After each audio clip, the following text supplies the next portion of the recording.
What's good, everybody? Hello and welcome to Against the Fence. We're back with another Aftermath show. How are you all doing? What a weekend it's been. I mean, an absolute blast, really, in terms of results. Man United won their game. Kansas City Chiefs won their game. But the only downfall was actually Sean O'Malley losing to Merab. I mean, I'm only a little bit gutted about it because I tried to predict that fight down to a T, and you guys probably seen the YouTube shorts that I put out of that prediction, which was actually from a few Aftermath shows ago, predicting that flying knee knockout. But unfortunately, it didn't happen. That was the only downfall. But the whole card was insane from top to bottom. Yes, okay, of course, we had some decisions in the main card, but other than that, you know, the fights were good. The whole show was good. We'll get into that in just a sec, and you know, we're gonna spice things up a little bit here in the Aftermath show. Smash a like on the video if you're just joining us, and of course subscribe to the channel. We're a UFC fan channel where fan opinions matter most. We'll discuss your opinions and give you guys, well, you guys are front and center of all the content that we put together here on the channel. So yeah, good to hear your thoughts in the comment section and in the chat as well. So don't be shy, make yourselves be known and heard. We'll do some slight different things actually. We'll break down some of the events from the weekend. We'll talk about some potential future matchups for both winners and losers, but mainly the topics that I've got tonight, big topics, are going to be Merab saying no to fighting Umar Nurmagomedov next. We've got a big challenge next for Valentina Shevchenko, who's just reclaimed her flyweight belt. And we'll talk about Diego Lopez's title challenge, perhaps in 2025. Big jump for him with a win against Brian Ortega across the weekends. We'll get into that as well. Lots to talk about and that. But first of all, what I want to do is head on over to this little scene here. Oh, sugar. I've not done that, actually. We'll get into that a little bit later, actually. You'll see me in a sec on that. So smash a like on the video if you're just joining us. Bear with us for a quick sec. Yeah, my fight of the night, I mean, was pretty obvious, right? I mean, it scored fight of the night at the end was the Daniel Zuluba versus Ribovic's fight. That fight was insane. Probably one of the best fights of all time, or one of, you know, it's got to be in there, right? It's got to be in the category without a doubt. What did you guys make of that? Breezy's in the house. Yes, Breezy, I see you. Let's pop the chat up because I didn't test that. Oh, I got it twice. Why have I got it twice? That's odd. Is it like mirroring? I've only got one chat overlay on here. How strange is that? Oh no, I have got it twice. That's weird. Let's ping you off. There we go. It's the right one. Yeah, Breezy's just released a podcast actually on the ATF channel. Shout out to Breezy for that.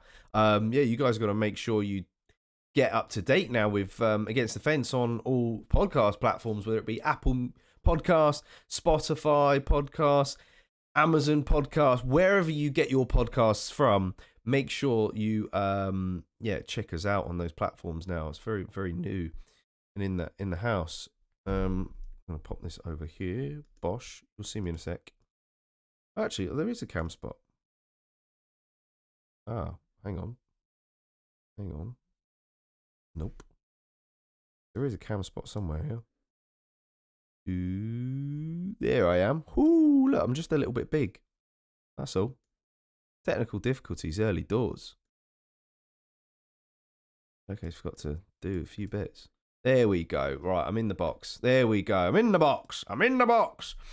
Right, so kicking off the show then, I want to do something a little bit different. We're going to be talking about some of the things that, well, some talking points from this past weekend, which kind of involved things outside of the fights a little bit, or some things that were in the fights and some that were outside of the fights. Some things to do with people being annoying. Breezy says, "Oh, I haven't got the chat message. That's probably why. It's not on this scene. Get everyone into the chats for now, whilst I have a little tinker. There we go. That should come up on this page now.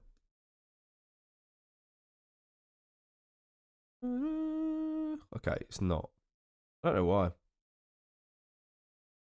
Maybe it'll pop up for us later. We'll see. But Breezy says, Mum messaged me earlier, #1 fan, by the way, and said she found me on Apple Music. That's very good. That's a good start, mate. That's a good start. Amazon Music. Ah, yeah, we got chats. Yay! Amazon Music. He's meant to say. Pop you down here for now, shall we, Mr. Chat? There we go. Yeah, one thing that I wanted to talk about first of all was actually this little altercation with a fan and Brian Ortega.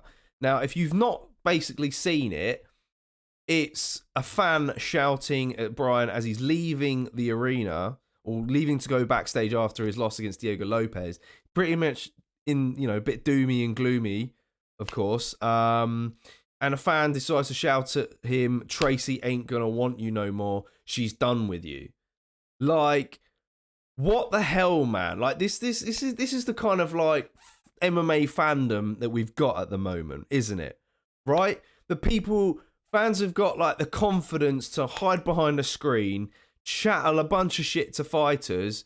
Not only that, chat a bunch of shit in person, but when they're high up in the rafters and fighters can't actually physically get to them. All right, okay, Merab did it. There was that one fight, one fan who absolutely shat himself because Merab decided to climb the barrier and get to him and give him a little pat on the head. But like, what are we becoming?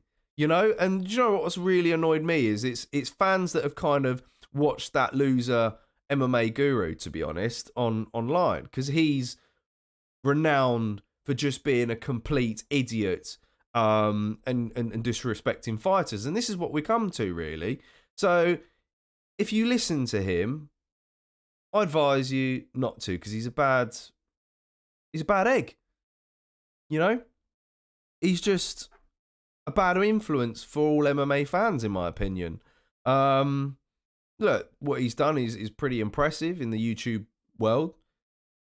I've got to take my hat off to him, but for jumping on his bandwagon, I just think you're a bit of a lowlife, in my opinion.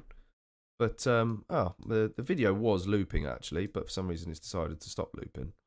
But yeah, I just wanted to give my 2 cents on on that, because that was kind of doing the circuits around social media.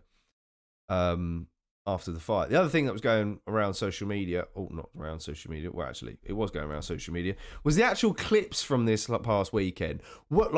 Of the arena itself. Wasn't it just such a spectacle, right? To see all these visuals around the whole sphere itself, and props off to the guys of the production team to actually put that together, and the UFC for spending all that money on it. Was it worth it, I guess, is the ultimate question. I think I was saying to the guys prior to this, I think, having this at the sphere and having all of these things is just kind of another reason for the UFC to go viral in a big way and transcend through pop culture and reach those folk who don't necessarily watch the sport. Are you seeing clips everywhere from it? Like on platforms that maybe you're not necessarily following a lot of MMA on?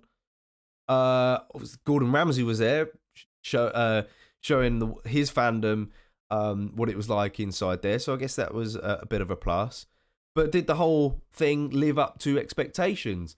I mean, I did a whole video on, some ideas that I would like to have seen the UFC do at the Sphere. But I guess those ideas wouldn't really make sense because they decided to do the whole Mexican independence type thing, Noche UFC.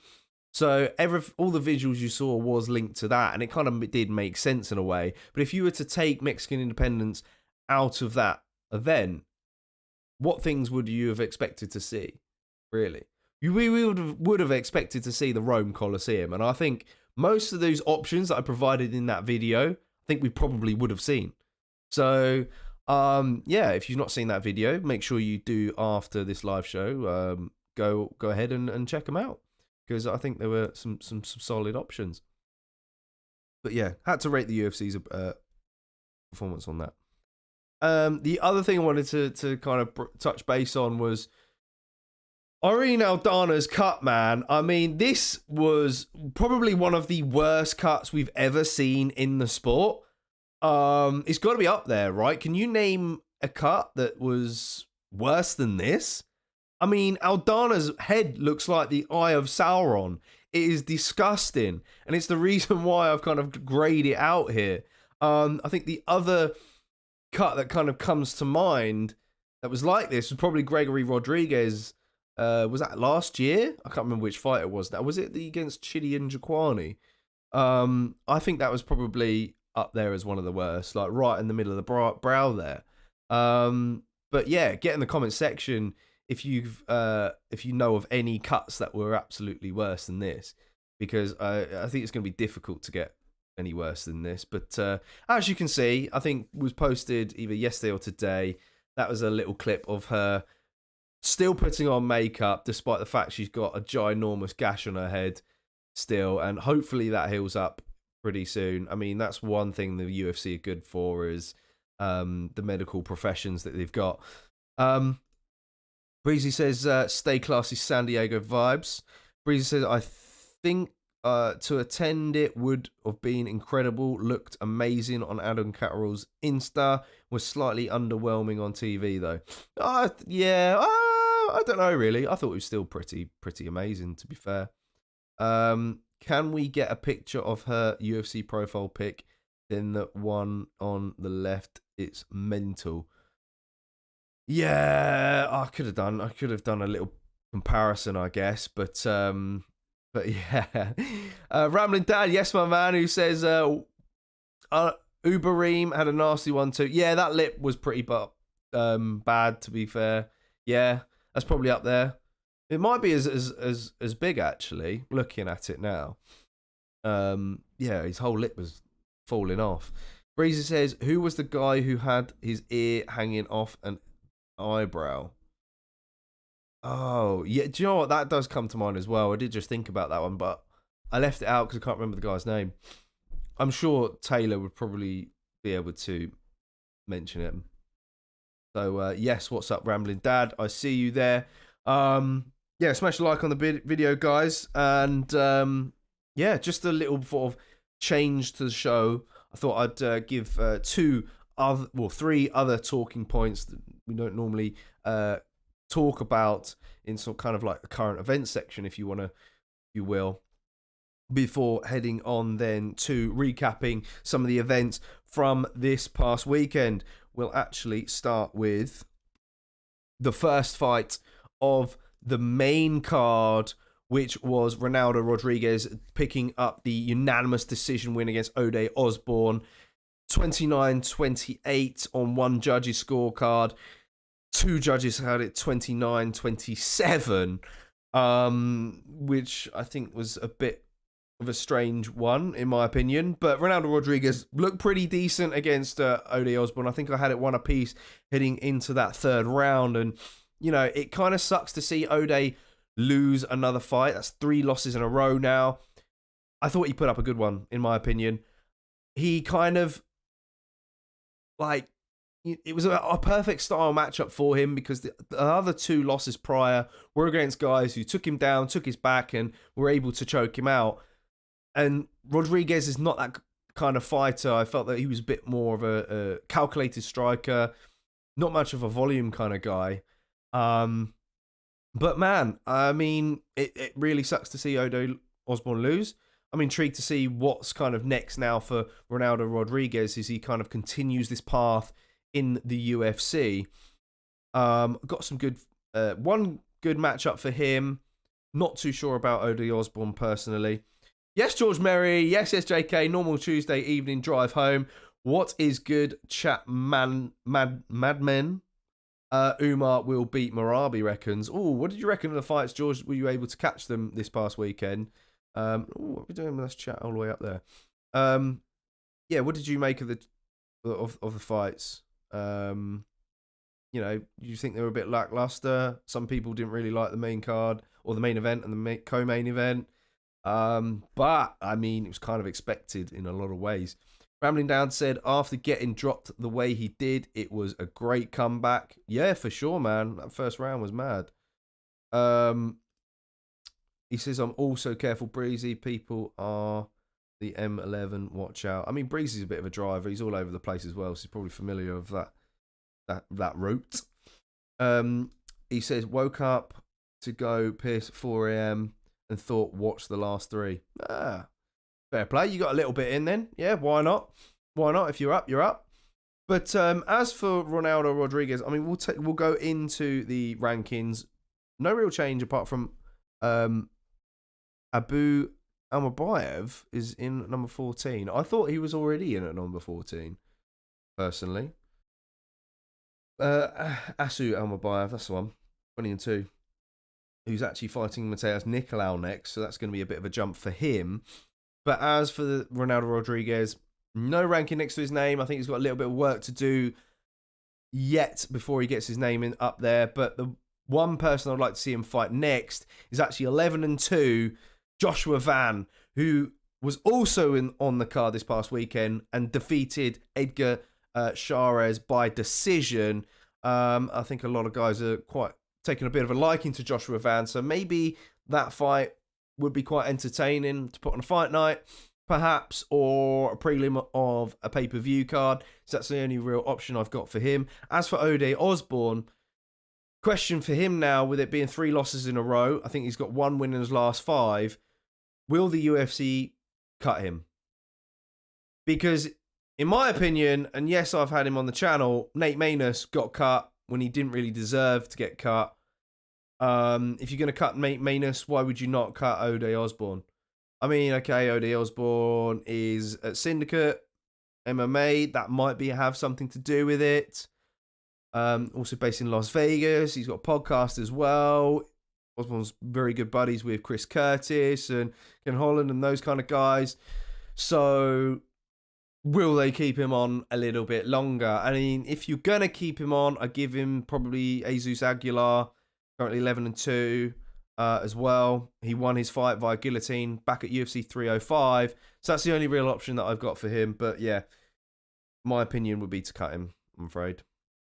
Sorry, Ode. I'm sure it'd be great to talk to you one day. But I think if you are a fight fan and you want to kind of stick to what the UFC have been doing lately, then why not?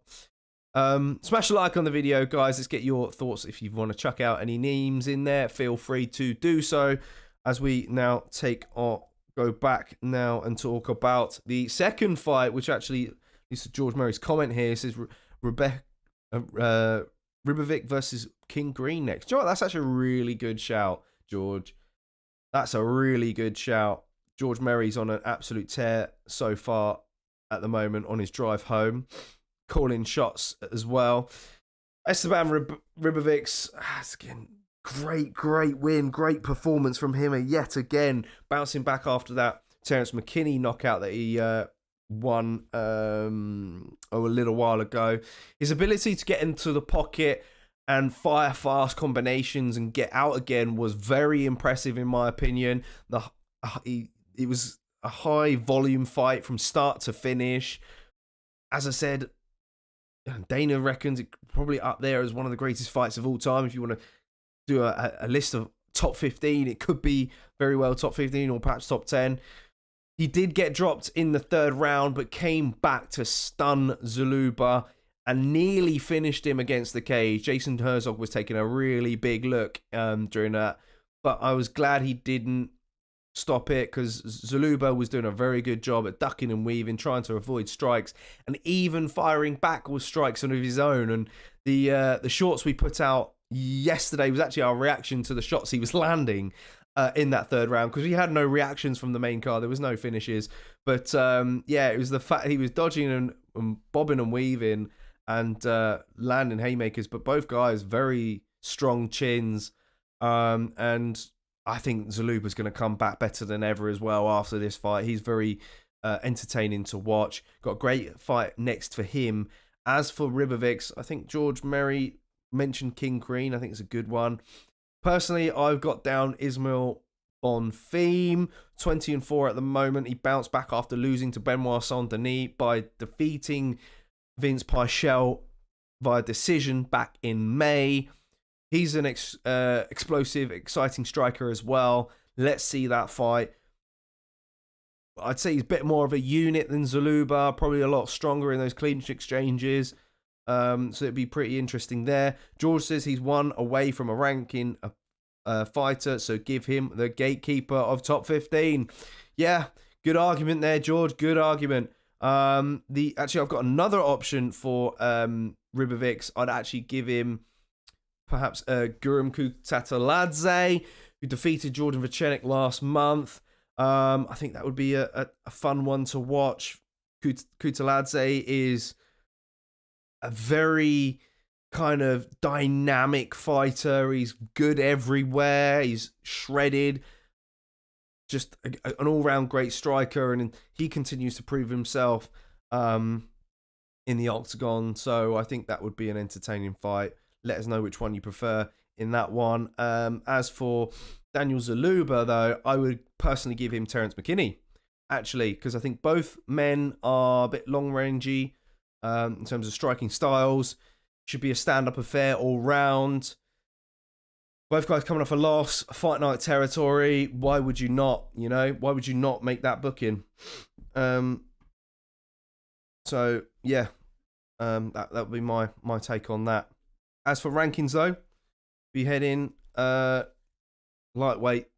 None of these guys are ranked. No movements. I mean, look, we usually after pay-per-view cards, we get the odd random moving in the rankings. Things might not even make sense, but they happen. But no movements at the moment. Paddy Pimblett's not been knocked out. He's on an 8-fight win streak. So, yeah, hopefully these guys can make a strive for the rankings one day in their careers. But let's take us back then and talk about the third fight, which is, I think, one of the big talking points from this past weekend, really, was Diego Lopez shining once again. He showed Ortega early just how fast his hands are. And he got that knockdown. He scored takedowns and controlled Ortega on the ground in moments of this fight. Ortega did find his rhythm in the second round, but it was Lopez who was kind of landing the cleaner shots on the feet.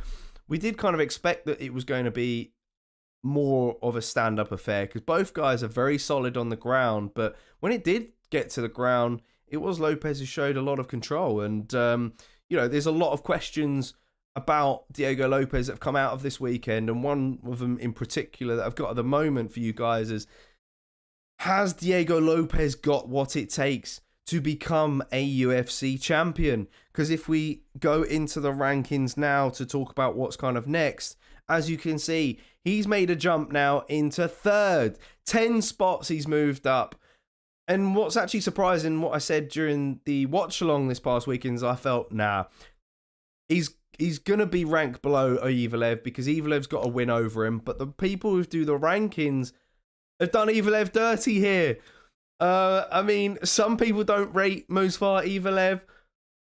I don't. He is kind of in that category of a guy who can who's comfortable on the feet, but does mostly a lot of wrestling. I expected Movsar to move up actually to third, and then Lopez to be in at fourth, with Yair Rodriguez falling down to fifth and Brian Ortega being at sixth, and Alan at seventh. So that's what I was expecting. But look, Diego Lopez is now knocking on the door and is moments away from a title fight. Will we see it in 2025, guys? I'm feeling quite confident about it. I mean, there's some things that need to play out first, depending on who wins against Topuria and Max. But it could very well happen on the back end of the year. But he could also be forced to fight another contender. Personally, I think the UFC will match him up with the winner of Evelev versus Sterling, which is going to happen very soon. With Volk waiting on the sideline of the outcome of Topuria versus Holloway, the winner of that fight makes sense for Diego Lopez. Because let's think about this here. If Topuria loses to Max, people aren't going to want to see Volk versus Max again. Surely, right? So would you do Max versus Diego Lopez instead? If Topuria beats Max, Volk's still going to be there for the rematch, right? The UFC will probably grant him the immediate rematch. And Volk won't have to fight. Right? There's a lot to play out here. What do you guys think will play out? Let me know in the chats and let me know in the comment section. Let's read out some chats. George Murray reckons Ortega versus Allen next. Lopez versus Volk. I like those options, George. I like those options. Ortega Allen fills me with a lot of confidence. And of course, being a Brit in the UK, we want Arnold Allen to make a rise and get straight back up there as best as possible. Breezy says, nice to see him in a longer fight. Top talent. Want to see him fight Arnold. Oof, really? Oh, I don't know about that. Evelev is boring as shit, but he's just another Bilal. He will be champ. Oh, dear. I hope not. Be rooting for Topuria if he gets the shot. George says, short notice win against Lopez doesn't mean you don't fight him again. Absolutely. Yeah, I mean, I'm really intrigued to see that one run back. I really do. Rambling Dad says, Volk said he would fight Lopez for interim on his YouTube. Well, that's interesting. I didn't even take that. Yeah, Volk's as game as they come. Like, he'd be willing to take a fight. And I'm not surprised. I mean, I'm quite surprised that he's not got a fight at the moment. To be honest, he should be due one, but then at the same time, is he not then the backup for Topuria versus Holloway? I mean, look, let's face it, we're all expecting it, right? Rambling Dad says he's waiting on the winner of that fight, but if they can get a quick turnaround, he will fight for interim. Yeah, I guess it all depends on the outcome and any injuries in the Topuria versus Holloway fight. I'm kind of expecting it, though. It's going to be a long slug-out war, right? Unless Topuria does not max out. And some of you fans do think that's going to happen. And it would be ever so shocking if it does. If it does, and then Topuria should probably bounce back in there. But I'd imagine it's going to be a long, drawn-out war. Topuria is going to get injured. Maybe scrape a win, or Everman's going to get injured, and then Volk interim belt against Lopez makes a lot of sense. Which, is a little bit gutting for Evelev and Sterling, because in a way, a win for either guy makes a solid case. The fact that Evelev's undefeated and Sterling goes in there, former bantamweight champion, and puts a show against him and gets the win there, then he's arguably next in line, and he's in a bit of a similar situation, in my opinion, to where Davison Figueiredo's at the moment. And some people think that Figueiredo deserves the next shot at bantamweight. So, look, I mean, and if Evelev beats Sterling, well, nobody's going to be excited about Evelev getting in the mix. And the UFC will pass him up for Lopez, because Lopez is the fan favourite. And I think the UFC have got to kind of look at that now, being in the situation that they're in. Because Dana's not a happy bunny at the moment. There's a reason why Magomed Ankalaev didn't get the title shot against Alex Pereira. It's just the way we're at. And we're going to talk about that in a little bit more later when we touch base on Merab Dvalishvili's win against Sean O'Malley. Breezy says, honestly, I can see it. And he's referring to Evelev becoming champion. Adore Max, but Ilya, hand speed and power, unreal. Yeah. Same. I'm feeling Topuria gets a win on that one. Rambling Dad says Max will beat Ilya without question. Very confident there from Rambling Dad. I mean, look, I love Max. I do. We've got some more content coming to do with that fight when that pay-per-view comes around. From filming the guys at outside the Co-op Arena in Manchester. And yeah, a lot of mixed feelings of that one. I think that's going to be a bit of a 50-50 fight. Breezy says, imagine if Jai had knocked him out. Yeah. I mean, if Jai had knocked him out, where would we be right now? Where would we be? Volk would still be champion, without a doubt. I think that maybe perhaps we would have seen a super fight between Sterling and Volk. I'm not lying here. I think that's possible. I think Sterling would have been fast-tracked because there would have been no one else. No one cares about Movsar Evelev. Sorry, Evelev, that's the truth. You know? Maybe or perhaps Arnold Allen would have got shot. Surely you're not going to do Max versus Volk for the fourth time. I don't know. Just food for thought, really. Rambling Dad says, when I spoke with Arnold on the pod, he said, are you really a champ? You didn't fight Max first. Fair? Yeah. He is, of course, one of the best fighters to ever do it in the featherweight division. I mean, it is a bit of a constant argument, really. Who is the pound for pound number one there has ever been at featherweight? Some would say Jose Aldo, some would say Conor McGregor, some would say Max Holloway. They're your top three that you can argue until the cows come home. I'm always going to say Jose Aldo, in my opinion. Yes, Max beat him twice, but I do think it was at a time where complacency had kicked in Jose Aldo's life.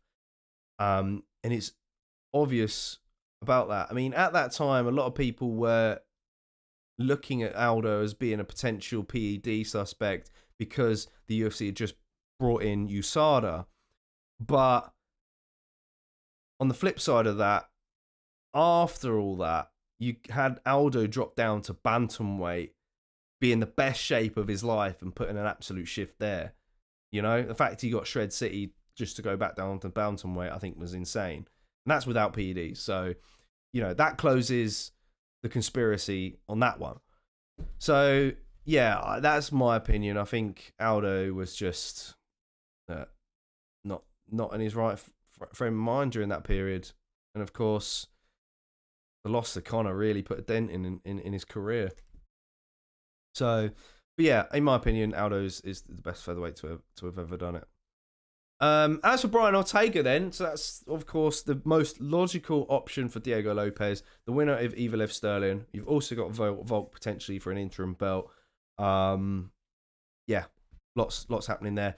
For Brian Ortega then, I do like the Arnold Allen matchup, but he did talk about moving up to lightweight potentially as being like his next move. So I've got to talk about options at lightweight for him. I did touch upon them briefly during the watch along. My options are Mateusz Gamrot, because he suffered a loss against Dan Hooker back in August. He's also been at featherweight before in his career. I don't think we have got the lightweight rankings on here, haven't we? It's number 2. Yeah, there we go. So yeah, Gamrot's in at number 8. And, you know, if you think about Aljamain Sterling when he lost against Sean O'Malley and moved up to featherweight, they gave him a mid-table guy off the bat, and I would expect the UFC to do the same for Brian Ortega in this. So I've got Mateusz Gamrot in there, and I've also got Beneil Dariush, which I think Dariush could be the tougher matchup out of the two. I mean, Dariush has a win over Gamrot, of course, but you know, styles make fights. It's a different style of fighter in Brian Ortega. But the reason why I've got Dariush in there is because he's been missing since December, since he lost to Arman Sarukian. So, look, I think those two options make sense for Ortega. I can't see him getting anyone else above that. Rafael Fiziev, I'm hoping, fingers crossed, comes back very soon. I did say in the previous Aftermath show that I would like to see Gamrot run it back with Fiziev, because, of course, Fiziev got injured in that fight. We didn't really get to see a real outcome. But if Ortega's moving up, then I think that could be a potential option. Fiziev could get someone else. Fiziev could very well.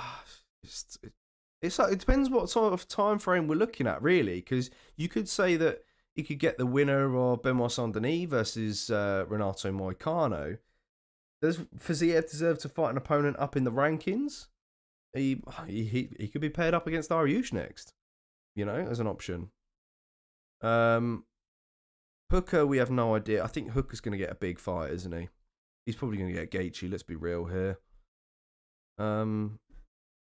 Yeah, you've got RDA still in the rankings, even though he's fighting Jeff Neal, for crying out loud. Yeah, lots of movements going on here, but they're the two options that I've got. Smash a like on the video if you rate those options. That's pretty much enough on the featherweight division then for now. Let's clear that and then go into our co-main event, excuse me. Catching cold season, isn't it? Weather's changing at the moment. We're fighting off illnesses here purely because, what this crazy weekend we've had. Crazy weekend. Barely got any sleep after the event. Valentina Shevchenko gets her women's flyweight belt back after the 2 fights against Alexa Grasso. She didn't really allow Grasso to get in close and land with volume, which was kind of the difference in this fight compared to the last 2 fights. And her takedown entries were very well timed, and she got control much better on the ground this time, and really nullified Alexa Grasso and didn't allow her to create space and to get back to her feet in those exchanges. Yes, it wasn't the most entertaining of fights, but I think Shevchenko did what she needed to do against a much faster fighter. Really, in the second fight of theirs, the draw, she didn't really utilize her low kicks very well because Grasso was fighting out of the opposite stance, and she because of that, she decided to explode more with her takedown entries in this one. But I think the obvious option for her next is pretty clear, right? If we head on over to someone she's not really fought at the moment, the number 2 girl in the division, Manon Fiorot, 12-1 as a professional. She's coming off of that win against Erin Blanchfield. That was pretty much the title eliminator fight. It was a decision. The only knock on Fiorot, she's not really getting any finishes. Her last finish was against Tamitha Ricci back in 2021. The rest have been decisions. But look, yeah, like I said, it's a fresh challenge for Valentina. She's the only one fighter who's been able to kind of... only one fighter has been able to take Fiorot down in the UFC so far, and that was Jennifer Maia. But it wasn't for long. So there's that question in this fight with Valentina. We've seen more wrestling from her in recent outings against Grasso. Can she get Fiorot down is the question here. And do you think that she needs to, or can she outstrike Fiorot on the feet, perhaps, Shevchenko's not getting any younger. She's definitely probably slowed down a little bit. She's 36 at the moment, past that 35 mark. Fiorot, on the other hand, 34, just a few years younger, but not as much fight mileage under her belt. The other thing to look out for and break down with this fight is the fact that Fiorot isn't a volume striker either. She's a bit of a tactician. So, look, I'm expecting it to be a slow fight as well. Probably a co-main event again. Unless, of course, the UFC do decide to push her in Paris, return to Paris, put a fight night headliner, the belt on the line, perhaps. If Cyril Gane's missing again, could be an option. Personally, I can't see it though. I can't see it because Farrow's not knocking people out, and that's the only thing really here. The UFC are desperate for knockout artists at the moment. They really are. So yeah, that's pretty clear on that. As for Alexa Grasso, then we got some options. You know, you guys want to see a rematch because at the moment they've one win each between Grasso and Shevchenko with one draw. You could run it back, but I feel like we need a bit of a break from this saga at the moment, similar to what we saw in the Davison Figueiredo and Brandon Moreno saga. Alexa Grasso's got a fight. I think the winner of Erin Blanchfield versus Rose Namajunas. That fight for me, bit of a 50-50 call. You know, you've got Blanchfield who's going to have a bit of a size advantage against Rose. Rose is very sort of slick off of her back. She's quick to getting back to her feet. And got great movement on with her striking. Blanchfield, her striking's getting better, keeps improving, but the jiu-jitsu is going to be a big factor in that fight. Can't make a call at the moment. Personally, you know, I'd like to see Grasso versus Blanchfield. I think that fight is intriguing, and some could say that Blanchfield edges it in that one. But Rose, making a bit of a strive in the division above, bit of a title run. Can she capture gold in the division above, which we once, you know, been strawweight champion and all? It's a bit of a rough flyweight debut. You know, she did lose a decision against Furrow. Furrow did, I think, win most of the rounds. I think maybe all 5, perhaps. But the wins against Ribas and Tracy Cortez were really good for Rose, and it's something to work off of.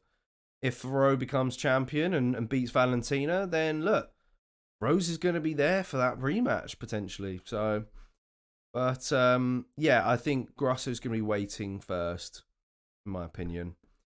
The other option for Grasso would be Macy Barber, who's on a 6-fight win streak. She defeated Katlin Seramana. Yeah, Bit of a mouthful, isn't it? Seramara. Why did she call it? Why did she change her name? Oh, she's just been Chicasian. I know Chicasian's a bit of a name to butcher, but I think it's better than this. Yeah, Barber defeated Seramana in their last fight and looked really good as well. So she's also knocking on the doors. I'd probably favour Grasso in that personally. She's got the volume.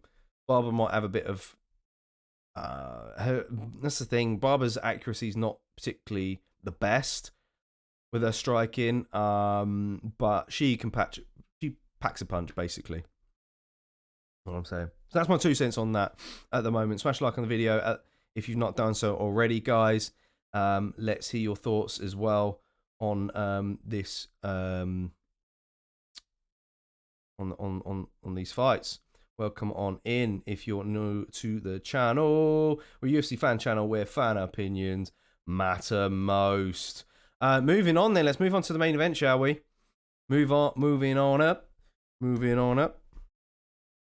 Main event time. Who was surprised? I'm so gutted my prediction didn't come through. I really thought there was going to be a flying knee attempt in this. But, I mean, let's start off by talking about Sean O'Malley then, shall we? And then we'll get into Merab. Look, props to Merab for winning. I didn't really care who won this fight. I really didn't, if I'm honest. Being more of a Corey Sandhagen fan, I felt that, you know, I mean, he's going to make more rises, I think, another rise. Don't you worry. So, yeah, I wasn't really bothered about the winner in this one. But, yeah, as for Sean O'Malley, I think Dana felt that his performance was a bit flat. And so do I, really. And perhaps that was something to do with anticipating the takedown from Merab, which kind of led to not enough output from O'Malley. Or did Merab's movement just kind of throw him off a little bit, really? I think maybe perhaps O'Malley was anticipating more forward pressure from him. And at times, Merab kind of allowed O'Malley to come forward and try and land strikes. Because, of course, Sterling did the complete opposite thing. And that's what led to the him getting knocked out. So yeah, off night for O'Malley. Although he did not, I think he said, didn't he say in his podcast, the last day or so that he's got a hip injury. I don't know how much true that is, but he also said he's going to be out for 9 to 10 months. So maybe there isn't a good idea to talk about next matchups for Sean O'Malley. But, Corey Sandhagen called him out. So maybe Corey will get the fight. I think that's a fight that most excites the fans, because it will be an all stand-up affair, perhaps, unless Corey Sandhagen decides to take it down. So, and we've seen more wrestling from Corey lately. So I think that makes that fight intriguing.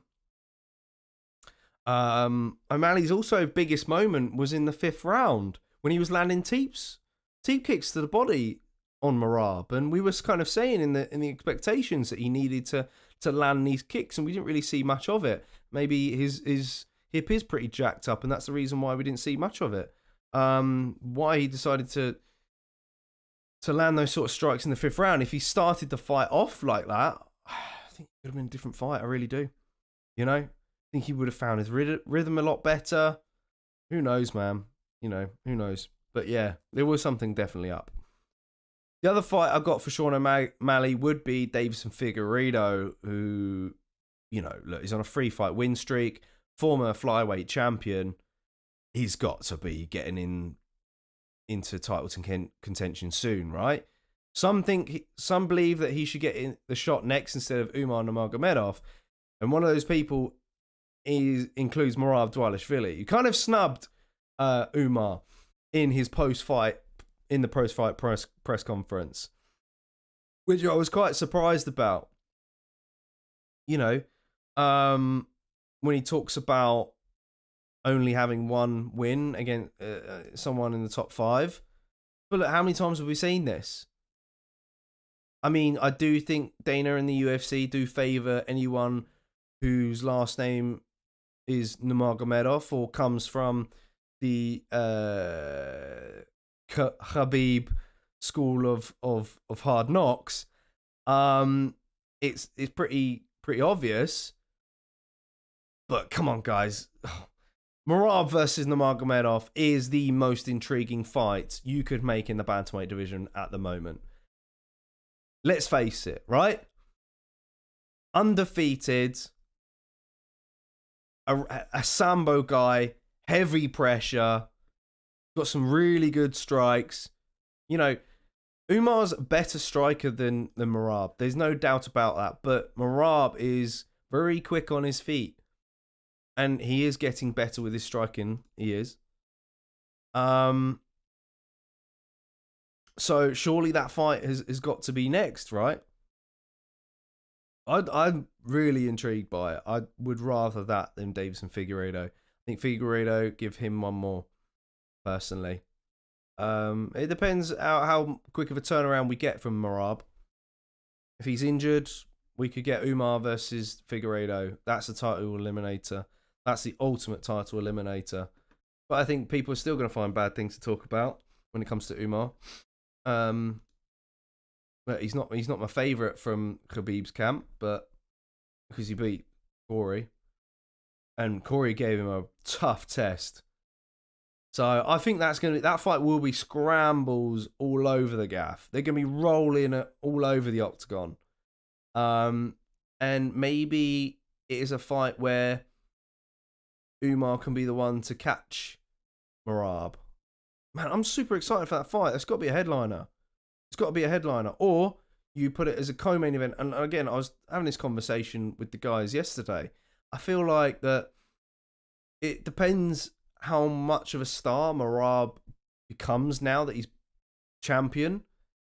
Because if there isn't much rise in stock for him, then I can see him being a co-main event, headlining an Abu Dhabi card against Umar, and you've got Islam headlining as your main event. Because that'd be one hell of a card, right? That'd be one hell of a card. Yeah, that's what I would personally do. But as for Merab's performance then, back on that, do you think it was his best performance to date? I don't think so. I think we've seen better from him. I mean, you could just chalk it up as O'Malley wasn't the best. It wasn't O'Malley's night, which I kind of put it down to. Was Dana pissed about it to see him win? Some believe they are, because people put Merab in a similar category to Bilal Muhammad, although I don't think Merab is as disliked as Bilal Muhammad, but he's a heavy top pressure wrestler who's also kind of got a bit more confidence in his hands as of late.